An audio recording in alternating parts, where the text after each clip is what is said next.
오늘은 본문 말씀으로 준비되지 않아도 따르면 된다라는 말씀으로 하나님 말씀 전하겠습니다. 하나님은 어떤 사람을 사랑하실까라고 우리가 생각했을 때 우리는 쉽게 세상의 기준으로 우리가 학교에서 선생님께 어떤 사람이, 어떤 어린이들이, 어떤 학생들이 사랑받습니까? 선생님 말 잘 듣고 또 모범적이고 또 친구들과 두루두루 잘 아우르고 이런 아이들을 관심 갖고 사랑하잖아요. 그래서 우리는 쉽게 완벽한 사람을 하나님은 사랑할 것이다 라고 생각을 합니다. 기도도 열심히 하고 또 예배도 열심히 드리고 전도도 열심히 하고 하나님의 영광으로 해서 열심히 사는 사람을 하나님은 더 사랑할 거다라고 생각을 합니다. 물론 하나님을 위해서 우리가 열심히 살면 또 사명 감당하면 하나님께서 분명히 기뻐하실 거고 또 잘하면 좋은 일입니다. 그러나 사랑이라는 측면에서 보자면 하나님은 모든 사람을 사랑하십니다. 하나님은 우리의 아버지지 않습니까? 부모가 자식을 대할 때 그 자식이 믿음도 좋고 또 교회도 열심히 다니고 공부도 열심히 하고 또 부모님 말씀 잘 들으면 참 기쁘죠. 그리고 좋은 일입니다. 정말 기쁜 일입니다. 그러나 반대로 교회도 잘 안 다니려고 그러고 공부도 안 하려고 그러고 부모 말 잘 안 듣고 속썩이면 속상하죠. 속상하나 그러나 사랑한다는 것입니다. 그러니까 사랑이라는 것은 하나님이 우리를 향한 하나님의 사랑은 우리의 행함과 관계없이 누구나 사랑하고 누구나 잘 되기를 원하고 누구나 복 받기를 원하는 거예요. 근데 여기서 차이가 있다면 우리가 하나님의 사랑을 알게 되면 하나님에 대한 우리의 태도가 달라진다는 것입니다. 쉽게 말하면 철이 든다는 거죠. 철이 없을 때는 내가 하고 싶은 대로 다 해야 됩니다. 그래야 직성이 풀리고 그게 편하죠. 근데 철이 들면 생각이 달라지는 거죠. 예를 들면 자녀가 밤늦게 들어오잖아요. 그럼 부모님 걱정하잖아요.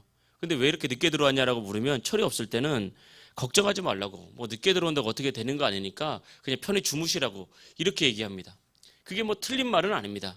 그런데 철이 들면 달라지죠. 부모님의 마음을 알게 됩니다. 내게 늦게 들어오면 혹시나 무슨 일이 있을까봐 부모님이 걱정할 수 있겠구나라고 생각하면서 부모님의 마음을 알게 되는 거예요. 그래서 전화를 못하면 문자라도 이런 일이 있어서 조금 늦을 것 같습니다라고 문자를 보내죠. 이 철든 사람의 특징이에요. 철들면 상대방의 마음을 알게 되는 것. 그러니까 남편이 훌륭한 남편이라는 건 무엇입니까? 아내의 마음을 알게 되는 거예요. 훌륭한 아내는 남편의 마음을 알고 훌륭한 부모님은 그냥 자녀로서 열심히 사는 게 아니라 그것도 좋은 거지만 자녀의 마음을 아는 거고 좋은 자녀는 부모의 마음을 아는 것. 이것이 바로 우리가 철이 들었다라고 그렇게 생각을 하는 겁니다. 그래서 철들면 많은 부분 100%는 아닐지라도 부모님이 간섭한다고 생각했는데 이게 사랑의 표현이었구나. 또 때로는 부모님이 잔소리한다고 생각했는데 이게 다 사랑의 한 표현이었구나라는 것을 알게 됩니다. 예수님 믿을 때도 마찬가지입니다. 우리가 아버지 하나님의 마음을 알게 되면 그 사랑을 아니까 그 은혜를 아니까 감사하게 되고 그 은혜를 아니까 열심히 충성하게 되고 내가 이왕 한평생 사는 인생 하나님께 기쁨이 되는 인생을 살고 싶은 거예요. 이게 하나님에 대한 우리의 사랑이죠.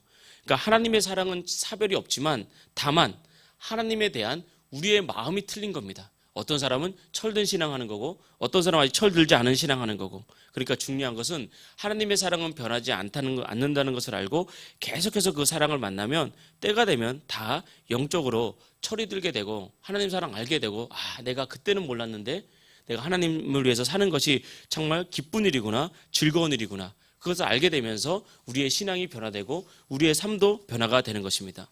그런데 우리가 오늘 말씀에서 우리가 쓰임받는 측면에서는 좀 다른 것입니다. 하나님께서는 모든 사람을 사랑하시지만 모든 사람을 사용하지는 않는다는 것. 그래서 쓰임받는 측면에서는 성경은 다른 관점을 좀 가지고 있습니다. 그래서 오늘은 우리 한 가지만 좀 살펴볼 텐데 본문으로 하나님께서 선택하셔서 사용하시는 어떤 성경적인 원리 첫 번째는 오늘 말씀처럼 준비되지 않아도 따르면 사용한다는 것입니다. 오늘 말씀은 예수님께서 제자들을 선택하시고 부르시는 장면이에요. 베드로와 안드레, 야고보와 요한에게 나를 따라오너라. 내가 너를 사람을 낚는 어부가 되게 하리라. 이 한 말씀이 사실은 인류의 역사를 바꿨고 엄청난 말씀입니다. 그런데 성경을 보면 예수님께서 이 4명의 제자들을 부를 때 직접 예수님께 선택받는 엄청난 기회도 누렸고 엄청난 영광도 누렸지 않습니까? 그리고 사람 그냥 어부에서 그냥 끝날 수 있었지만 갈릴리 어부에서 무명의 인생으로 끝날 수 있었지만 예수님께 부름받고 영혼의 전도자로 쓰임받으면서 온 인류 세계 인류를 바꾼 역사를 바꾼 그런 영광스러운 인생으로 쓰임받게 된 것입니다. 근데 우리는 쉽게 생각을 해요. 야, 이 정도로 쓰임 받으려면 뭔가 좀 완벽한 능력이나 준비된 무엇인가가 있어야 하나님께서 이들을 사용한다라고 생각을 합니다. 그런데 성경을 보면 이 네 명이 뭐 할 때 부르셨죠? 그냥 직장 생활을 하고 있을 때 부른 거예요. 이 사람들은 그냥 어부였거든요. 그러니까 베드로와 안드레는 그냥 물고기 잡고 있을 때 불렀고, 또 요한과 야고보는 그냥 금을 깃고, 그러니까 어부 다 끝난 다음에 찢어진 금을 깃고 있을 때, 말하자면 뭔가 하나님의 영적인 일에서 준비돼서 부른 것이 아니라 그냥 자기 일에 직장 생활하고 있을 때 그냥 하나님께서 불렀다는 거예요. 그냥 갑자기 선택해서 갑자기 부른 겁니다. 그런데 이 네 명의 특징이 있어요. 이 네 명의 특징은 뭐냐면, 내가 준비되지 않았지만 부르시니까 예수님 따라간 겁니다. 내가 준비되지는 않았지만 그냥 부르시니까 그냥 순종한 거예요. 그래서 말씀을 통해서 알 수 있는 것은, 하나님은 우리가 얼마나 준비되었느냐, 여기에 관심이 있기보다는 하나님은 말씀에 순종하느냐, 얼마나 말씀이 주어졌을 때 그 말씀을 따르느냐, 여기에 더 관심이 있는 것입니다. 물론 준비된 자도 쓰시지만 성경을 보면 준비된 자를 쓰시기보다는 아직 준비가 안 됐는데, 아직 부족한데, 아직 갈 길 먼데, 아직 허점 투성인데 그들을 부르셔서 그들에게 능력 주시고 그 부르심에 합당한 은혜를 주셔서 사용하신 경우가 굉장히 많습니다. 하나님께서 아브라함을 언제 불렀습니까? 집에 있을 때 불렀어요. 막 기도할 때 부른 게 아니라, 막 금식할 때 부른 게 아니라, 여전히 갈대우에서 우상 만들고 그냥 아버지 집에서 밥 먹고 그냥 집에 있을 때 갑자기 하나님께서 아브라함에게 말씀을 주셔서 불렀다는 거예요. 그러니까 아브라함이 하나님께 쓰임받기 위해서 잘 준비가 되었기 때문이 아니라, 하나님께서 부를 때 다른 사람은 그 부름을 거절했는데 아브라함만큼은 그냥 말씀을 붙잡고 그 부름에 따라서 순종하니까 복의 근원 된 것입니다. 우리가 신앙생활 할 때 이걸 꼭 기억해야 됩니다. 우리 땅은 우리에게 완벽함을 요구하거든요. 완벽하게 뭘 해야 된다, 완벽하게 준비해야 된다, 완벽하게 노력해야 된다, 최고가 돼야 된다. 이게 우리가 빠지기 쉬운 함정입니다. 마귀가 이걸 계속해서 공격하면서 우리를 자꾸 준비가 되지 않으면 쓰임받을 수 없다, 준비가 되지 않으면 성공할 수 없다, 그렇게 우리를 함정에 빠지게 만드는 것입니다. 그래서 하나부터 열까지 다 준비가 되면 하나님께서 날 쓰실 거야. 또 하나부터 열까지 다 준비가 돼야 나는 성공할 수 있어. 이게 일종의 완벽주의죠. 이 완벽주의의 핵심은 무엇입니까? 내가 다 준비되면 하겠다는 거예요. 그래서 완벽주의의 핵심은 내 힘으로, 사람의 힘으로 뭔가 이루겠다는 그 기저가 그 안에 있는 겁니다. 그래서 완벽해야 된다, 내가 완벽해야 된다. 그래서 아직 준비되지 않았기 때문에 나는 못한다. 그 완벽주의 때문에 하나님이 능력 못 주시는 겁니다. 그 완벽주의 때문에 하나님이 더 크게 쓰고 싶은데도 더 크게 쓰지 못하는 거예요. 저 역시도 처음에 목회를 하면서 정말 하나하나 꼼꼼히 해야 된다고 생각해서 청소 하나까지 진짜 꼼꼼했습니다. 교회 청소를 몇 번씩이나 했고요. 사무실 정리 정도는 몇 번씩이나 했고, 이왕이면 지하에 있을 때, 교회도 지하고 작은데 왔을 때 깨끗해야지 지저분하면 안 된다. 그래서 잡동사니 같은 게 단 하나도 없었습니다. 그러다 보니까 자꾸 뭘 하나 해도 자꾸 스트레스를 받는 거예요. 뭔가 부족하고, 뭘 하나 해도 교인도 두세 명밖에 없는데 그냥 뭐 이제 주일날 같이 이제 가족 찬양대회 그냥 하면 되잖아요. 교인도 두세 명밖에 없고 두세 가정밖에 없고 뭐 이렇게 없는데, 근데 그걸 나름대로 또 큐시트를 만들고 혼자 뭐 이렇게 멘트도 막 적고 막 그랬다고요. 근데 어느 날 하나님께서 기도를 하는데 그런 감동 주시더라고요. 네가 하는 게 아니야, 내가 하는 거야. 딱 주시는데 그때 깨달았습니다. 하나님께서 하셔야 되는 거지, 우리가 아무리 완벽하게 준비해도요, 하나님께서 안 하시면 안 되는 거예요. 그래서 잠언서 16장 1절에 보면 이런 말씀이 있습니다. 다 같이 잠언서 16장 1절을 여기서 두 번째 단어가 경영입니다. 경영. 못하네요. 한번 읽어보겠습니다. 시작. 마음의 경영은 사람에게 있어도 말의 응답은 여호와께로부터 나오느니라. 그러니까 그 마음에 우리가 경영을 하잖아요. 그 경영은 사람이 계획도 세우고 어떻게 할 거라고 예측도 합니다. 근데 그 말의 응답, 우리 경영의 결과는 하나님께로부터 나온다는 거예요. 이어서 16장 3절 다 같이 읽어보겠습니다. 시작. 너의 행사를 여호와께 맡기라. 그리하면 내가 경영하는 것이 이루어지리라. 아멘. 성경은 분명히 말하고 있습니다. 우리가 계획도 세우고 무엇인가 앞날도 미래를 예비하면서 준비도 하고 또 무엇인가 경영도 하고 그러지만, 그 경영을 내가 세우더라도, 내가 아무리 치밀하고 완벽하게 계획을 세워도 그게 하나님께서 이루어지지 않으면요, 절대 이룰 수 없는 거예요. 일은 하나님께서 하시는 겁니다. 그래서 하나님께서 완벽함을 추구하지 말라고 말하는 게 성실히 하지 말라, 열심히 하지 말라는 것이 아니라, 네가 하는 것이 아니라 내가 하는 거다, 이걸 놓치지 말라고 주님께서는 계속해서 말하고 있는 것입니다. 그래서 제자를 부를 때도 왜 준비되지 않은 베드로, 왜 준비되지 않은 안드레와 요한과 야고보를 불렀습니까? 사람을 낚는 것은 우리는 그냥 도구일 뿐이지 이들이 할 수 있는 능력이 아니라 이들은 그냥 복음을 전하면 그 영혼을 거둬들이는 것, 그건 하나님께서 하시는 거기 때문에 그런 겁니다. 그래서 우리의 매사가 그렇습니다.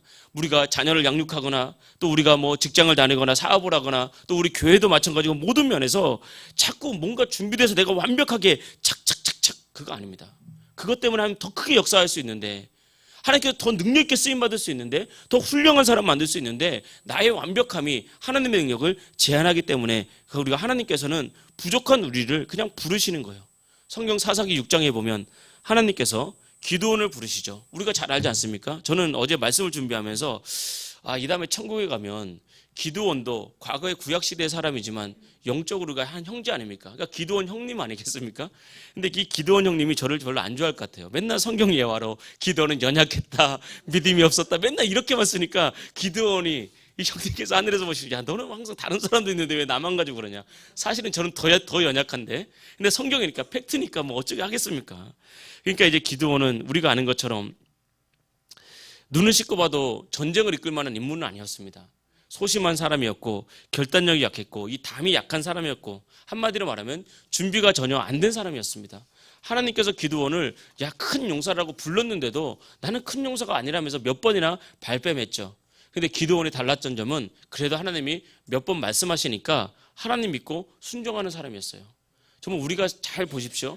몇 번 말씀이 증거돼도, 그러니까 어른들이 그러죠. 고래 힘줄 같다고, 고집이. 순종 안 하는 사람 되게 많습니다. 계속 똑같은 말씀을 들어도 그냥 내 길 가는 사람 많아요. 근데 우리가 기드온이 믿음이 없지만 정말 훌륭한 믿음이 있는 사람이라고 우리가 알 수 있는 것은, 그래도 하나님 서너 번 말씀하시니까 그냥 자기 생각 포기하고 내려놓고 말씀 따라가지 않습니까? 그러니까 하나님께서 기드온 능력 주시고 사용하시더라는 겁니다. 정말 전쟁을 이끌 만한 능력도 아니었고, 기드온은 군인도 아니었고, 군사들을 훈련시킬 만한 사람도 아니었다고요. 근데 말씀에 순종하니까 기드온이 300명의 용사를 데리고 미디안 역군 13만 5천 명을 물리쳐서 이겼다고요.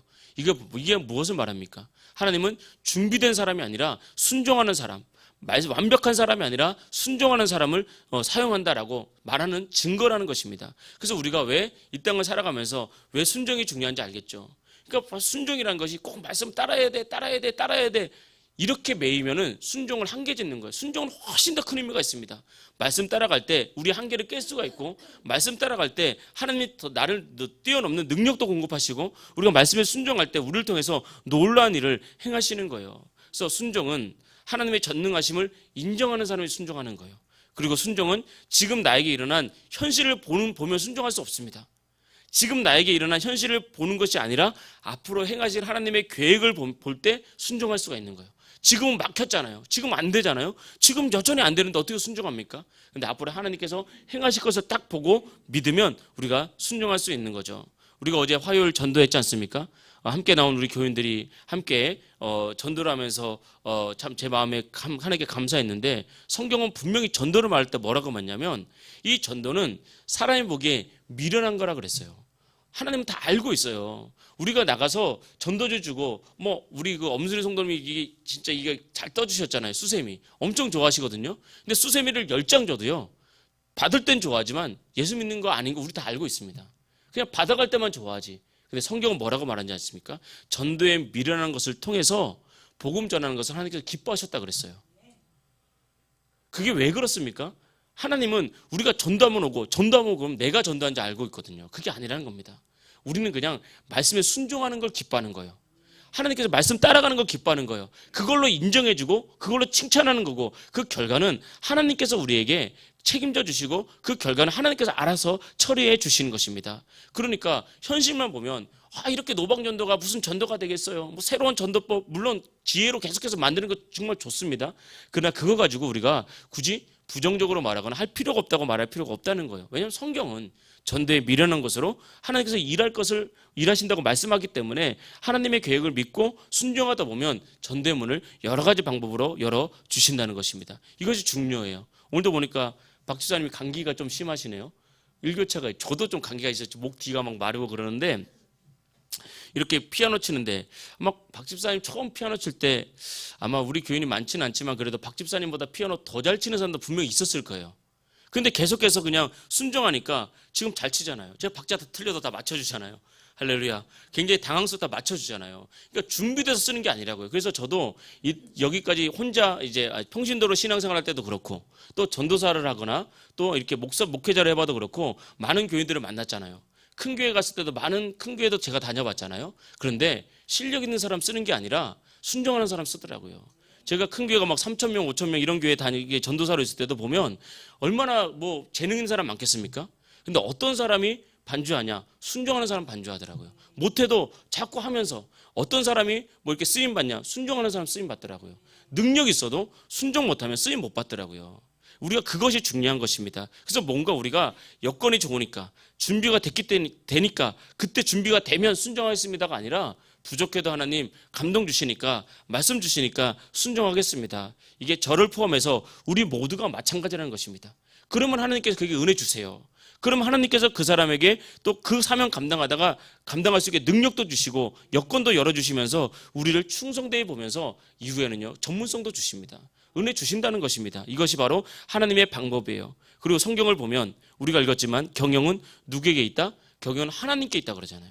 경영 하나님께 있는 겁니다. 하나님께서 앞서 행하시는 거예요. 이 중에 뭐 사업을 하거나 사실은 뭐 우리 선생님들이 일종의 다 사업이죠. 아이들을 경영해야 되거든요. 학생들 이런 경영하는 것, 사업을 경영하는 것, 또 내 삶을 경영하는 것, 가정을 경영하는 것 이런 모든 것들 노력돼야 되고 분명히 준비돼야 됩니다. 그런데 이 경영에 있어서 자꾸 완벽함에 초점을 맞추면 안 됩니다. 자꾸 완벽함에 초점을 맞추면 그렇게 우리 삶이 오히려 힘들어지고요. 오히려 노력을 하되 하나님께 자꾸 맡기는 훈련을 하십시오. 자꾸 하나님께 맡기면 하나님께서 이루어주는 거예요. 이게 더 높은 차원이에요. 내가 열심히 해서 완벽하게 하면 열을 이룰 걸 내가 노력도 하지만 하나님께 자꾸 맡기면서 엎드려 기도하고 맡기고 또 이렇게 가다 보면 내가 하면 열을 이룰 걸 하나님이 하면 100을 이루고 1000을 이루고 10,000을 이루는 거예요. 이게 더 큰 능력이라는 것입니다. 그래서 하나님은 이 시대에 누구를 찾으시냐? 하나님을 의지하고 그분께 맡기고 그분께 순종하는 그 한 사람을 찾는 거예요. 능력 있는 사람이 아니라 왜 능력 있는 사람 찾으면 이 세상에 얼마나 많습니까? 근데 왜 우리가 이제 부족한 사람을 선택하시고 이 자리에 부르셨죠? 왜냐하면 부족하지만 그래도 우리가 하나님께 순종하려고 그러니까. 오늘은 순종 못했지만 다시 돌이켜서 내일은 순종하려고 하니까 하나님께서 저와 여러분을 부르신 거고 우리 교회를 또 선택하신 것입니다. 여러분 평생 살아갈 때 자꾸 완벽함을 추구해서 완벽한 가운데 여러분 묶이는 그런 완벽함의 노예가 되지 마시고 오히려 부족함 때문에 완벽보다 더 큰 일을 행하실 하나님 바라보시길 주의 이름으로 축복합니다. 그리고 하나님 신뢰하시고 끝까지 그 말씀 순종하십시오. 그러면 하나님께서 우리 삶을 통해서 또 우리의 어떤 믿음을 통해서 일하실 줄 믿습니다. 이렇게 하나님께 쓰임받는 저와 여러분 되시길 주의 이름으로 축복합니다. 할렐루야.